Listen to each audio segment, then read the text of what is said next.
Halo, selamat pagi teman-teman dan instruktur. Perkenalkan, saya Dimas. Saya berasal dari FTDS Batch 1 dan background saya SMA, dan hari ini saya mau presentasi mengenai final project guideline saya.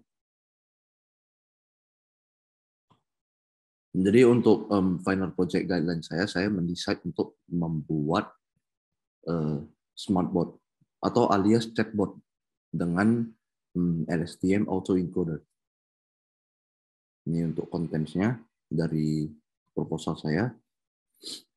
Kenapa saya mau membuat ini topiknya ya?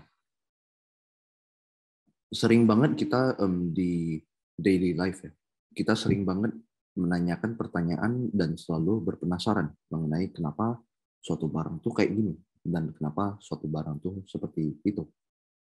Smartboard ini dan ataupun chatbot ini bertujuan untuk menyelesaikan masalah itu dengan ekspektasi si model mampu menjawab pertanyaan-pertanyaan dari user dengan akurat.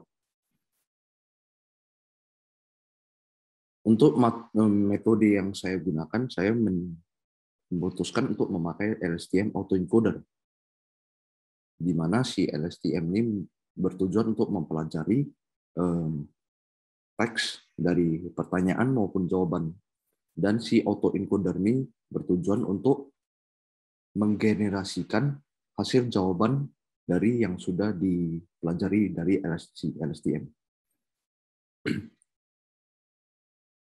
Ini hasil dari eksplorasi data saya. Sebelum saya eksplorasi, ada beberapa kata-kata yang tidak relevan untuk si model maupun untuk kita para manusia awam, seperti HTML, tag HTML maupun kata-kata yang disingkat-singkat dan masih banyak lagi. Dan akhirnya saya cleaning teksnya menggunakan regex. Dan untuk mengecek ulang lagi, saya menggunakan word cloud. Kenapa LSTM autoencoder? Saya mendesain untuk menggunakan 3 keputusan ya. Seperti BERT, LSTM, ada satu lagi namanya DistillBERT. Untuk mensimplifikasi, BERT itu sangat berat dengan training time yang sangat lama, memerlukan GPU yang sangat kuat. Jadi saya memutuskan untuk memakai LSTM, di mana jauh lebih ringan dibandingkan dengan BERT. Ini BERT training time yang saya jelaskan tadi.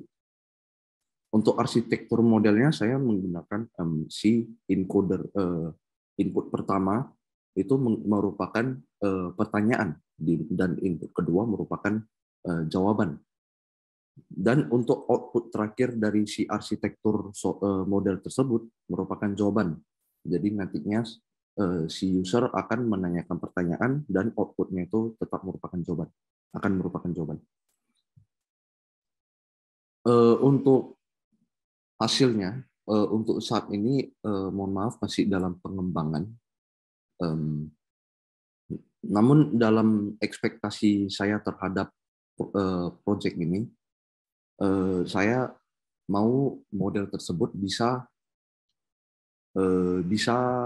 menjawab pertanyaan dengan akurat, dengan jawaban yang akurat, dan dia mampu merespon dengan cepat. Dalam arti si model tersebut tidak kompleksitas suatu model itu tidak membuat si model lebih lambat. Sekarang ke diskusi. Apakah model tersebut akan menjawab pertanyaan dari user dengan akurat? Apakah bot tersebut akan menjadi sentimen yang bagus untuk user? Apakah model tersebut bisa menjawab dengan kompleks, pertanyaan yang kompleks? Jawaban simpelnya tidak. Karena kalau dari saya ya, dari segi data maupun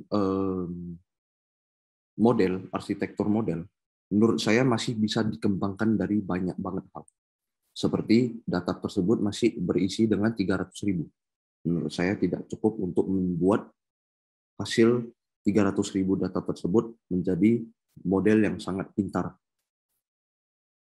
Dan dari segi kompleksitas model, menurut saya bisa dengan data semakin banyak dan sangat bervariatif, kita harus membuat model yang lebih kompleks untuk mempelajari hal tersebut tercakup.